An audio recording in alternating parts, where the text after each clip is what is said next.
참 찬양하는 내내 제 마음 가운데 특별한 감회가 있지 않을 수가 없었습니다. 저희들이 5년 전에 이곳에서 처음 예배를 드린 것이 엊그제 같은데 벌써 5년의 세월을 이곳에서 저희들이 하나님께 예배하고 또 우리의 다음 세대들을 키워내는 그런 사명을 감당할 수가 있었습니다.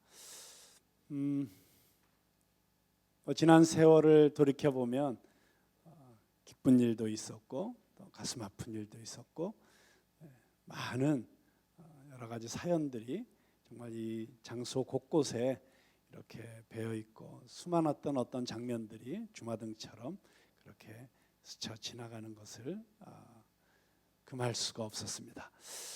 이제 이곳에서 마지막 오늘 이 예배를 드리게 되었는데요.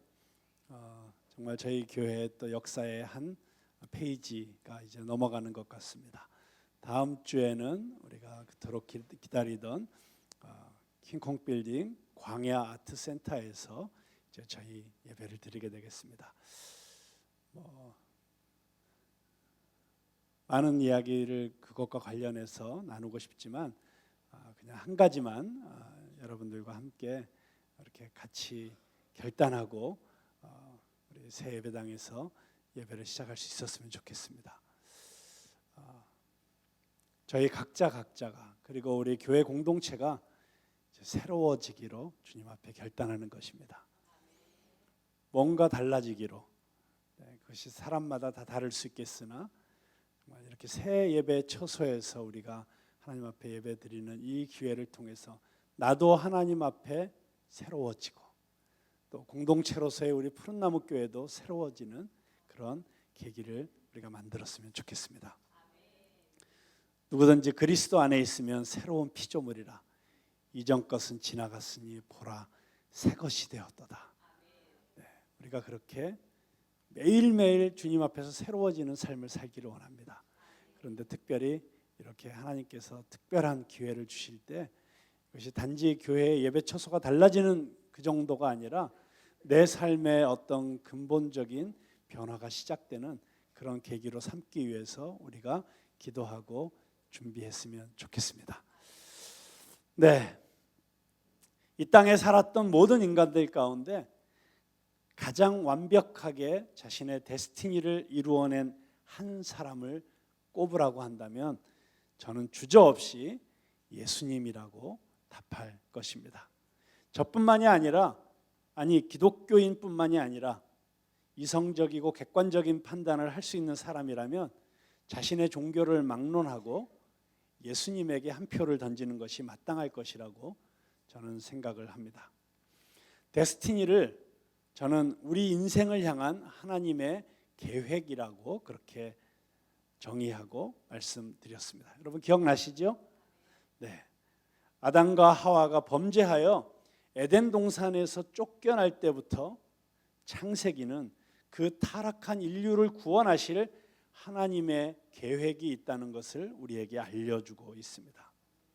모든 인류를 죄와 사망으로부터 구원하여 영생을 얻게 하려는 하나님의 구원 계획의 절정은 바로 예수 그리스도였습니다. 모든 구약 성경은 오실 예수 그리스도에 대해서 예언하고 있습니다. 그 하나님의 계획을 이루시기 위해서 이 땅에 오신 예수님, 그분의 탄생에 얽힌 모든 이야기들은 그분의 데스티니가 무엇인지 우리에게 예고하고 있습니다.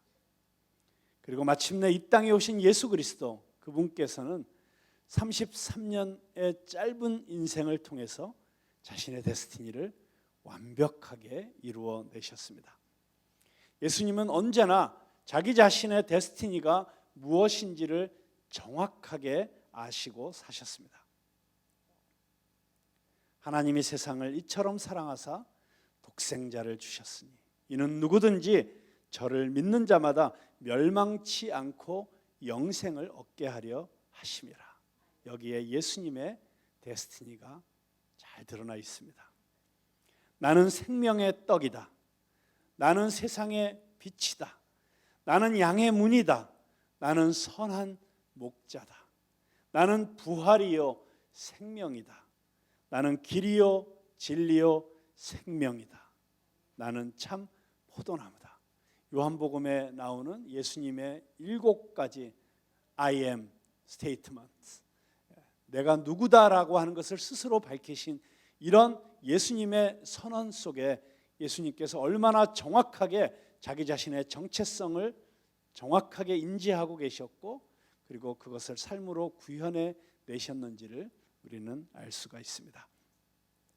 예수님은 구원자로서, 메시아로서 자신을 이 땅에 보내신 하나님 아버지의 뜻을 정확하게 알고 계셨고, 그 뜻을 이루기 위해서 매일, 매 시간, 아니 1분 1초를 낭비하지 않고 최선을 다해서 사셨습니다.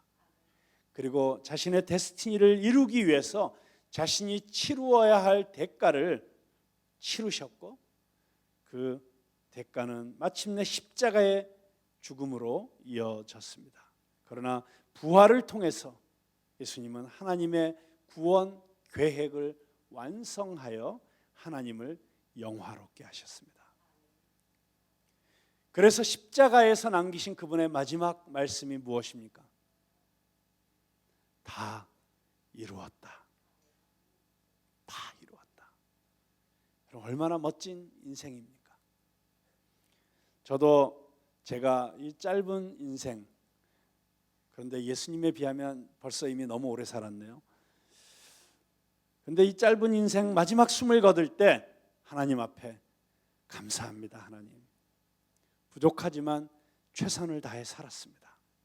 저를 이 땅에 보내신 아버지 하나님의 뜻과 계획을 이루고 이제 아버지 집으로 돌아갑니다. 아무런 후회도 미련도 없이 그렇게 인생을 마칠 수 있도록 지금부터라도 남은 시간 낭비하지 않고 하나님의 부르심, 그리고 예수님이 맡겨주신 사명을 이루기 위해서 불꽃처럼 살다 갈 수 있기를 간절히 소망합니다. 여러분도 그런 마음의 소원이 있으시죠? 네, 한번 옆에 사람하고 서로 이렇게 한번 격려해 보겠습니다. 남은 인생 한번 불태워 봅시다.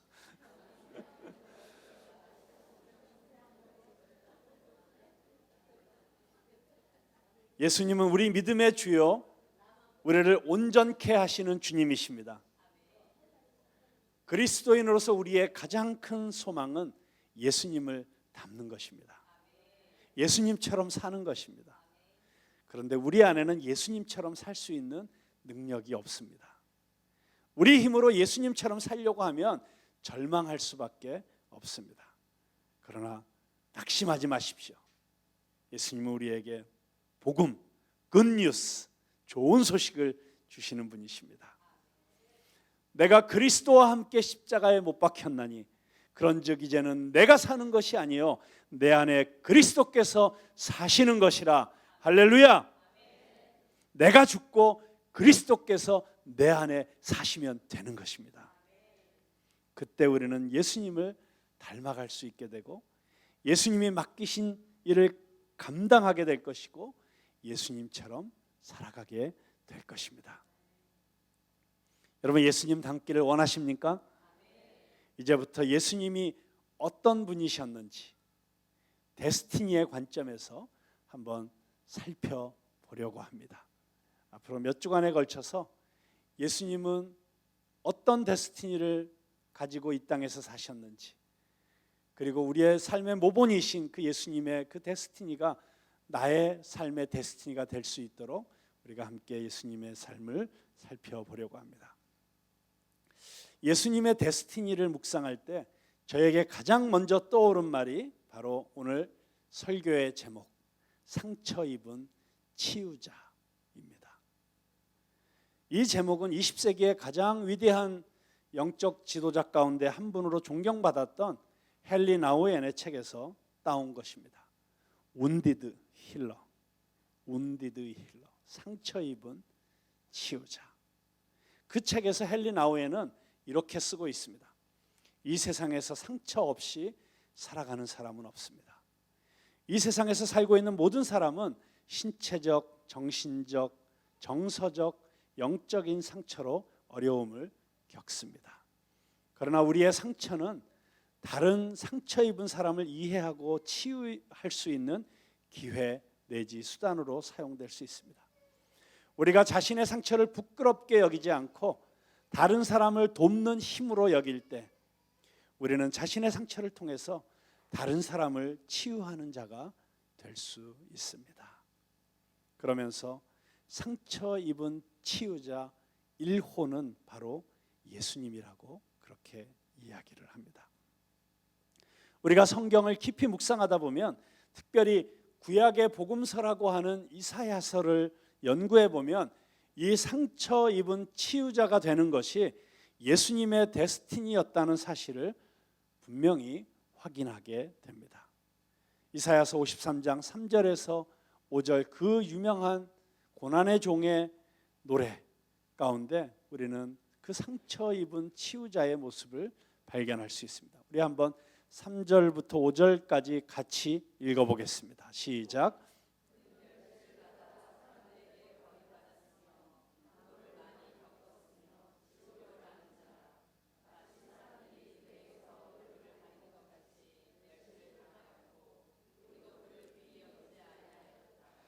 그는 실로 우리의 질고를 지고 우리의 슬픔을 당하였거늘 우리는 생각하기를 그는 징벌을 받아 하나님께 맞으며 고난을 당한다 하였노라.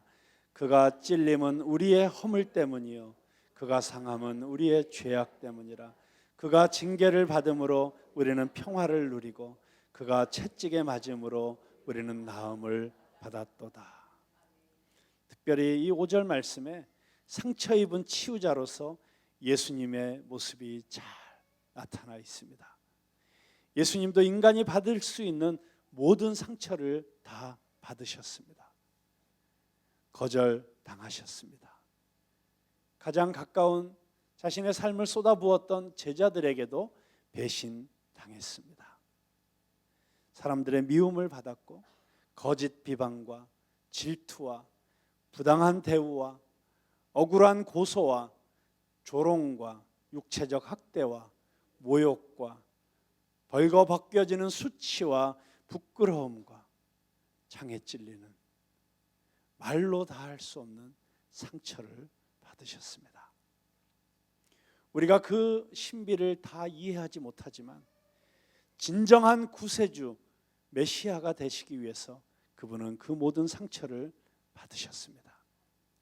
그러나 예수님은 그 상처에 매여 있지 않으셨습니다. 오히려 그 상처로 인해서 우리를 더 깊이 이해하시고 우리의 친구가 되어주셨고 우리의 치유자가 되어주셨습니다. 그리고 우리에게 부탁하십니다. 내가 너의 모든 상처를 치유하였으니 너는 이제 또 다른 상처받은 이웃의 상처를 치유하는 내 손과 발이 되어주지 않겠니? 이웃의 상처를 치유하고 세상의 상처를 치유하고 민족의 상처를 치유하고 역사의 상처를 치유하는 예수 그리스도의 참된 제자들이 다 되시기를 주님의 이름으로 축원합니다. 저는 오늘 이 땅에서 사실 때 치유자로 사셨던 예수님의 모습에서 어떻게 하면 우리도 예수님을 닮은 작은 예수, 상처 입은 치유자의 삶을 살 수 있을지 한번 같이 살펴보고자 합니다. 우리가 예수님처럼 상처 입은 치유자가 되기 위해서는 먼저 상처 입은 이웃들을 바라보는 눈이 열려야 합니다. 한번 따라서 해보세요. 상처 입은 이웃들을 바라보는 눈을 여십시다. 한번 서로 그렇게 한번 얘기해 보세요. 상처 입은 이웃들을 바라보는 눈을 여십시다.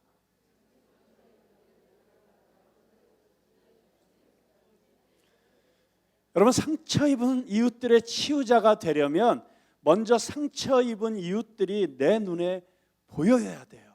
보이십니까? 나보다 더 아파하고 나보다 더 힘들어하는 이웃들이 내 눈에 보이시나요? 우리는 본다고 말할지 몰라요. 그러나 실제로 많은 사람들이 아니 성도들도 보지 못하고 살아갑니다. 왜 그럴까? 왜 보이지 않을까?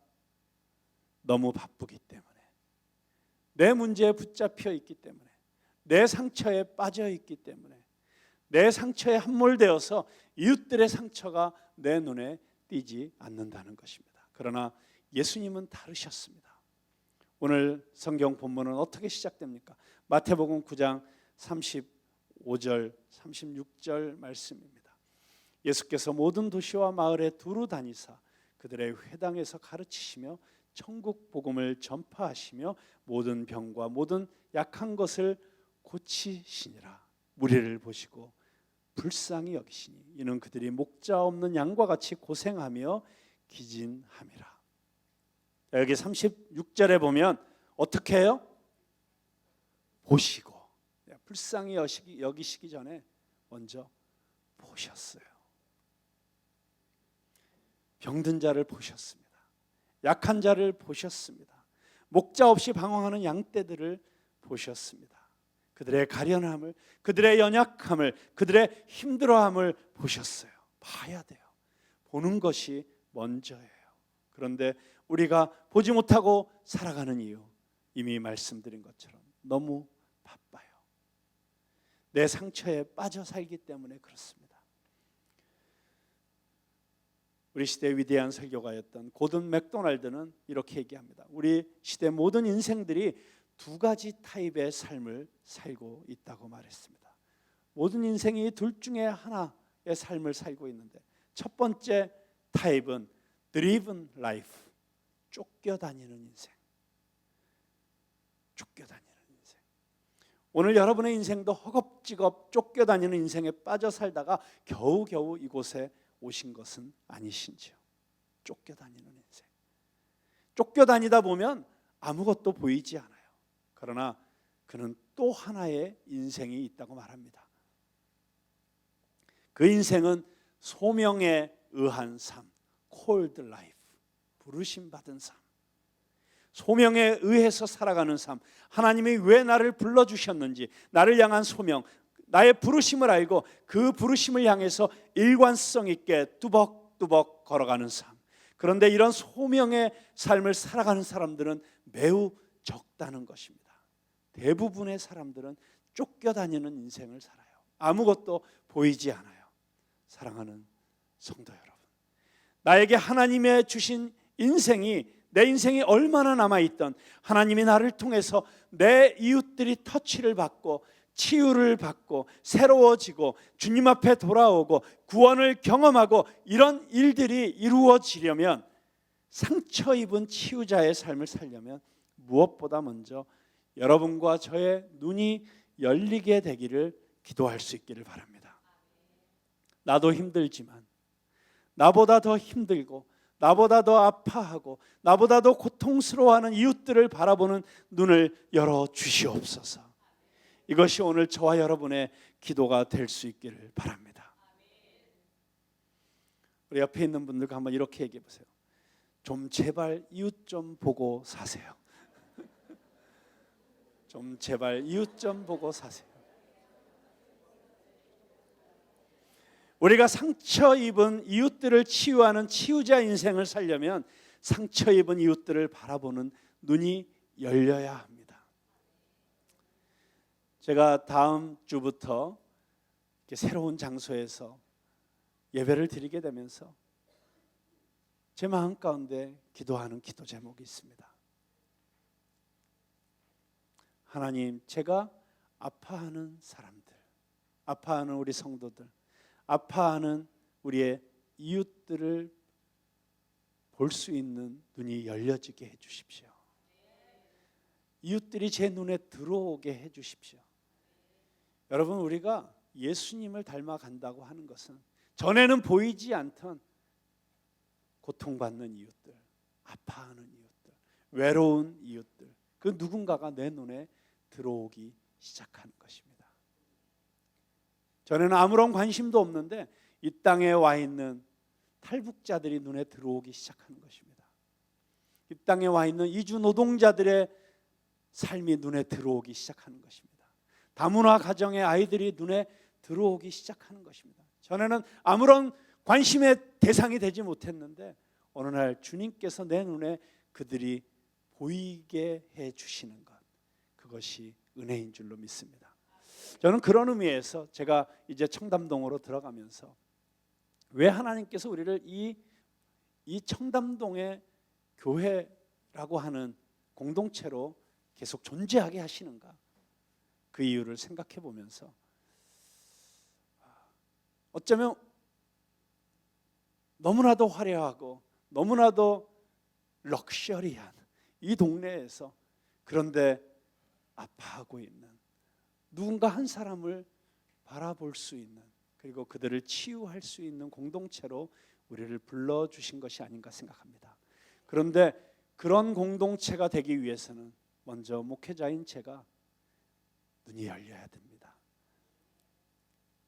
그냥 무심코 이 지역에서 살고 있는 사람들, 이곳에서 일하고 있는 사람들, 카페에서 일하고 있는 종업원들, 그 수많은 발레 파킹에 동원되고 있는 청년들, 식당을 하고 있는 사람들, 가게를 하고 있는 사람들, 그냥 무심코 지나가던 그들이 이제는 잃어버린 영혼으로, 하나님의 사랑을 간절히 필요하는 목마른 영혼들로 제 눈에 비춰질 수 있게 해달라고 기도하고 있습니다. 여러분들이 함께 그 기도를 드릴 수 있었으면 좋겠습니다. 두 번째로, 우리가 상처 입은 치유자의 삶을 살아가기 위해서는 상처 입은 이웃들의 고통을 더불어 느끼는 가슴이 있어야 합니다. 자, 한번 저를 따라해 보세요. 상처 입은 이웃들의 고통을 느끼는 가슴을 가집시다. 자, 또 한번 서로 오늘은 제가 자꾸 시킬 거예요. 서로 해보세요. 상처 입은 이웃들의 고통을 느끼는 가슴을 가집시다.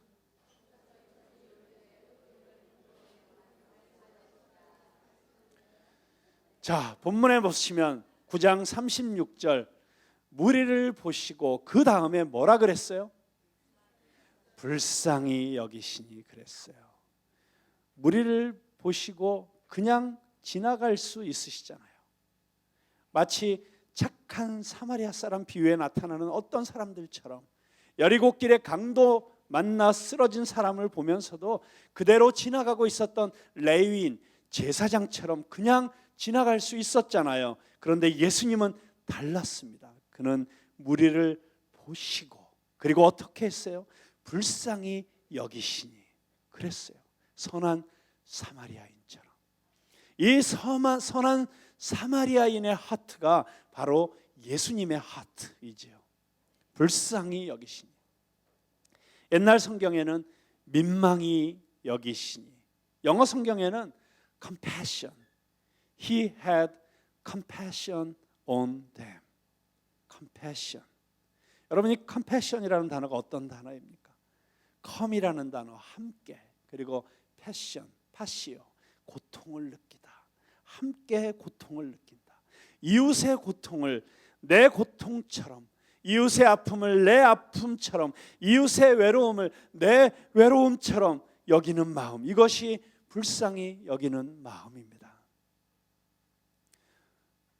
보고 그냥 지나치는 것이 아니라, 그냥 제3자적 위치에서 한 발짝 떨어져서 동정하는 정도가 아니라 같이 아파하는, 같이 고통을 느끼는. 여러분, 이 컴패션이라는 단어가 헬라어에는 스프랑크조마이라고 하는 단어인데, 이 스프랑크조마이는 스프랑크논이라는 명사에서 파생된 동사예요. 이 스프랑크논이라는 단어는 창자라는 뜻이 있습니다. 그러니까 여러분, 금방 어떤 의미인지 감이 오시죠? 예수님께서 이 무리들을 보시고 불쌍히 여기셨을 때 그분은 당신의 창자가 뒤틀리는 듯한, 창자가 찢어지는 듯한 그런 아픔과 고통을 느끼시고 계셨다는 것입니다. 이것이 불쌍히 여기는 마음입니다.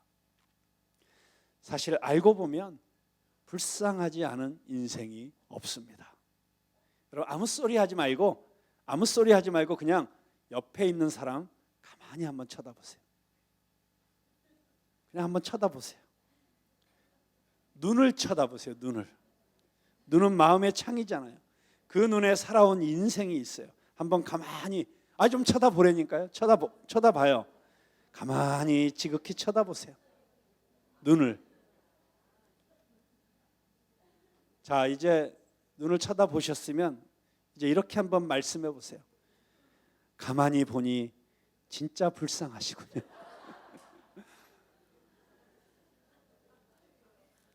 한번 옆에 사람이랑 해봐요. 가만히 보니 진짜 불쌍하시군요. 여러분, 기독교 역사 속에서 가장 친숙한 대표적인 기도는 주기도문입니다. 주기도, The Lord's Prayer.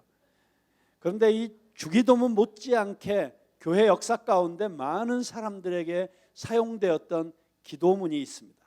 그 기도문은 예수 기도라는 기도예요. Jesus Prayer, 예수 기도. 그런데 이 주기도문도 그렇고 예수 기도도 그렇고 예수님이 필요하셨던 기도가 아니에요. 오히려 예수님께서 제자들에게 가르쳐 주셨던 기도죠. 그 예수 기도도 예수님이 하시는 기도가 아니라 사람들이 예수님에게 한 기도예요. 성경에 보면 바디메오가 예수님이 지나가실 때 다윗의 자손 예수여 나를 불쌍히 여기소서. 또 10명의 맹인들이 예수님 앞에 나와서 예수 선생이시여 우리를 불쌍히 여기소서. 성전에서 바리새인의 기도가 끝나자 그 다음에 세리가 기도를 합니다. 주님, 저는 죄인입니다. 저를 불쌍히 여겨 주십시오. 자, 이 기도들의 공통점이 무엇이죠? 끝에 다 무슨 단어가 들어가요? 불쌍히 여겨 주세요. 그래서 이 11세기에 와서 이것이 하나의 기도문으로 완성이 됩니다. 주기도문보다 훨씬 짧아요. 한번 따라해 보세요. 하나님의 아들 예수여, 죄인된 저를 불쌍히 여기소서. 끼리에 엘레이손. 캐톨릭 그 미사에서는 이 끼리에 엘레이손이라고 하는 이 주여 우리를 불쌍히 여기소서. 이 기도가 많은 사람들에게 많은 은혜를 끼친 기도가 되었습니다. 그런데 놀라운 사실은 이 기도를 통해서 놀라운 기적들이 일어나요. 왜 그럴까? 이 짧은 기도인데 이 기도를 붙들고 이 기도를 하다가 인생의 좌절의 자리에서 절망에서 일어난 숱한 사람들의 간증이 많아요. 이 기도를 통해서 치유를 경험하고 이 기도를 통해서 회복을 경험하고 이 기도를 통해서 실제로 아픈 육신의 병이 치유됨을 받고 이런 기적들이 계속해서 일어납니다. 왜 그럴까요? 주님께서 이 기도를 좋아하세요. 왜요? 주님은 우리를 불쌍히 여겨주시는 분이시기 때문에. 다른 말로 말하면 긍휼에 풍성하신 분, 우리를 너무나 불쌍히 여겨주시고 긍휼히 여겨주고자 하시는 분. 그래서 우리가 이 기도를 드리면 주님의 마음이 움직이시는 거예요. 그래서 우리 신앙의 선배들은 이 기도도 길다고 생각되면 정말 절박하면 마지막 부분만 붙들고 기도하는 거예요. 뭐예요? 그냥 이것만 하셔도 돼요. 불쌍히 여겨주세요. 불쌍히 여겨주세요. 저는 여러분들이 이 기도로 주님 앞에 나올 수 있기를 바랍니다. 뿐만 아니라 이 기도가 우리의 중보 기도가 될 수 있어요. 어떻게 해요? 나 대신에 거기다 이웃의 이름을 넣으시면 돼요. 어떻게 해요? 내 남편 불쌍히 여겨주세요. 내 아내 불쌍히 여겨주세요. 내 자식들, 우리 아들, 우리 딸 불쌍히 여겨주세요. 우리 이웃 불쌍히 여겨주세요. 근데 우리가 이 기도를 하는 순간 우리는 예수님의 하트, 그 예수님의 마음을 경험하게 됩니다. 이 불쌍히 여기는 마음. 근데 여러분, 이 불쌍히 여기는 마음을 가지려면 입장을 바꾸어서 생각하는 마음이 있어야 돼요. Understand. 그 누구 끝에 서 있다라는 뜻이잖아요. 그 사람의 입장이 되어보는 것.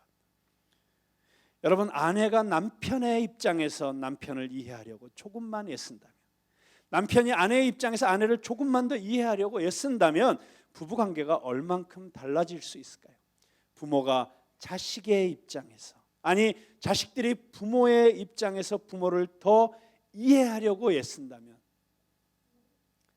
한국 교회 목회자들이 고통당하고 있는 교우들의 형편을 조금만 더 살피고 이해할 수 있다. 그리고 교우들의 짐을 짊어지고 중보하고 있는 목회자들의 입장을 조금 더 이해할 수 있다면 목회자와 교우들의 관계가 얼마나 더 달라질 수 있을까요? 여러분, 우리가 내 관점에서가 아니라 누군가의 입장에서 그 사람을 이해하려고 노력할 때 우리는 그를 판단하거나 정죄하지 않고 불쌍히 여기는 마음을 가질 수 있게 되고, 불쌍히 여기는 마음을 가지게 될 때 예수 그리스도의 사랑이 흘러갈 수 있는 통로가 만들어질 수 있다고 믿습니다. 그리고 우리가 그 불쌍히 여기는 마음으로, 이해하는 마음으로 누군가에게 다가갈 때 그의 차가웠던 마음이 녹아내릴 수 있고, 그가 예수님을 향해서 자신의 마음을 열 수 있는, 마음의 눈이 열릴 수 있는 계기가 만들어질 수 있다고 믿습니다. 한 미국 목사님이 친구 세 사람과 아침 식사를 하러 식당에 가셨대요. 그런데 주문을 하고 기다리는데 그날따라 이 식당의 서빙을 맡은 웨이트리스가 너무너무 무뚝뚝하고 불친절하게 주문을 받고 음식 접시를 갖다 놓는데 거의 내동댕이 치시들이 식탁에다 던져놓고 가더라고 하는 것입니다. 갑자기 화가 확 치밀어 올랐대요. 아니, 어떻게 이따위 서비스를 하는 식당이 있을 수가 있어. 매니저를 불러다가 따져야겠다라고 생각하는 순간 자기 마음에, 그래도 내가 목사인데 이럴 때 화를 내기보다는 기도를 해야겠다라는 생각을 하면서 순간 마음속으로 기도를 하셨대요. 하나님, 저 여자에게 무슨 사정이 있습니까? 그랬더니 하나님께서 사정이 있다, 그렇게 응답을 주시더래요. 그래서 마음이 편해졌대요. 그래, 그럼 뭐 사정이 있다는데 내가 이해해야지. 근데 여러분, 이제 식사가 끝나고 미국에서는 식사 끝나면 이제 팁을 놓는 문화가 있잖아요. 최근에 미국에서 이 팁이 거의 15%, 20%가 되다 보니까 이게 상당히 부담스러울 수 있는 거예요. 그래서 어떤 식당들이 뭐 요즘 실험을 했대요. 팁을 아예 없애고 아예 그만큼 서비스 차지를 올렸다든가 이랬는데, 고객들도 음식값이 더 비싸졌다고 불평하고, 종업원들은 수입이 줄었다고 불평하고, 그래서 그런 시도를 하다가 다시 옛날로 돌아가는 식당들이 생겼다 하는 뭐 이런 뉴스를 들은 적이 있는데요. 미국 가서 식사하시려면 팁이 좀 부담스럽잖아요. 그런데 이 목사님이 생각하시기에 내가 오늘 이 정도로 엉망인 대우를 받았으면 팁으로 3불이면 족하다, 이런 생각이 드셨대요. 그래서 3불을 꺼내려고 하는데 갑자기 성령님께서 자기 마음속에 이런 마음을 주시더래요. 너무 적다.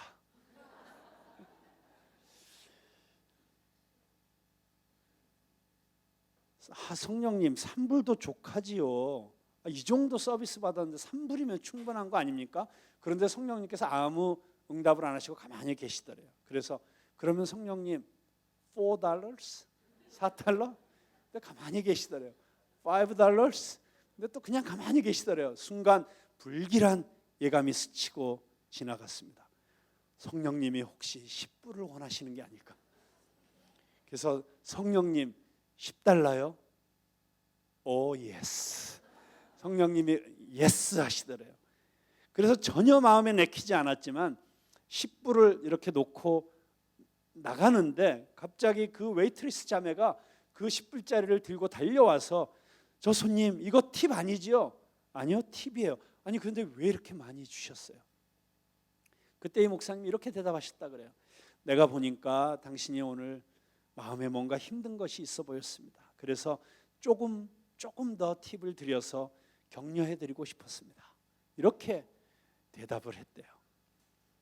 갑자기 그 자매가 얼어붙은 듯이 서 있더니 눈에서 눈물이 뺨을 타고 흘러내렸습니다. 손님, 오늘 제 서비스가 엉망이었죠. 죄송해요. 참 죄송해요. 그런데 사실 어제 제 남편이 저를 버리고 떠났어요. 저를 버리고 떠났습니다. 그런 일이 있었군요. 자매님, 저는 사실은 목사입니다. 제가 당신을 위해서 좀 기도해도 괜찮을까요? 예, 목사님, 기도해 주세요. 여기 앉으세요. 어깨에 손을 얹고 기도를 했습니다. 하나님, 세상의 모든 사람이 다 버려도, 남편이 버려도 하나님은 이 딸을 버리시지 않는 하나님이시죠. 이 딸의 마음을 만져주시고 하나님, 이 딸을 사랑하는 것을 알려주세요. 하나님이 세상을 이처럼 사랑하사 독생자를 주셨으니 이는 저를 믿는 자마다 멸망치 않고 영생을 얻게 하시려고 독생자를 주신 하나님의 사랑을 알게 해주세요. 이 자매가 기도를 받으면서 흐느껴 울더래요. 기도를 마무리하면서 물었다고 합니다. 자매님, 예수님 아세요? 잘 몰라요. 알고 싶으세요? 당연히 알고 싶지요. 복음을 전했더니 그 자매가 마음을 열고 예수님을 그날 영접했다고 합니다. 사랑하는 성도 여러분, 오늘 우리 시대에 전도가 안 된다고 하지만 우리가 이웃들을 조금만 더 이해할 수 있다면, 하나님, 내 주변에 고통받고 아파하는 저 사람들 이해하게 해주세요.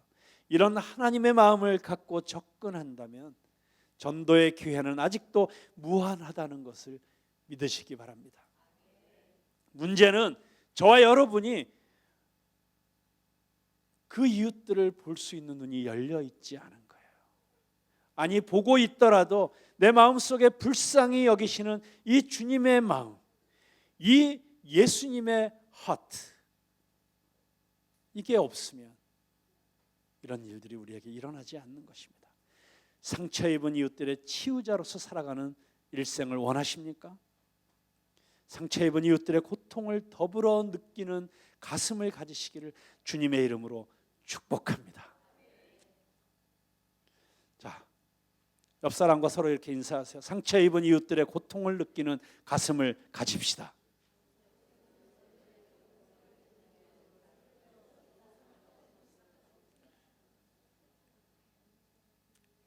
여러분, 제가 왜 자꾸 이렇게 시킬까요? 네, 기억하라고, 꼭 기억하시라고 자꾸 반복해서 시키는 거예요. 근데 어떤 분들이 제가 이렇게 자꾸 뭐 시키면은 그렇게 얘기하시는 분이 있어요. 아유, 목사님, 저는 이제 늙어가지고 기억이 잘 안 돼요. 나이가 들어서 기억력이 예전 같지가 않아요. 제가 그런 분들에게는 이렇게 말씀해드리죠. 걱정하지 마세요. 돌에다가는 새기기가 어렵지만 한 번 새겨지면 절대 지워지지 않아요. 그러니까 돌에다가 새기는 마음으로 새기시면 돼요. 자, 돌에다가 새기십시다. 한번 따라하겠습니다. 돌에다가 새기십시다. 옆에 사람 바로 돌에다가 새기십시다. 정확하게 가르치시면서 돌에다가 새기십시다. 자, 여러분, 어떻게 상처 입은 이웃들의 치유자로 살아갈 수 있어요? 첫째, 상처 입은 이웃들을 바라보는 눈이 열려야 한다. 둘째, 상처 입은 이웃들의 고통을 더불어 느끼는 가슴, 불쌍히 여기는 마음이 있어야 된다. 자, 셋째는 따라해 보세요. 상처 입은 이웃들을 제자 삼는 삶을 사십시다.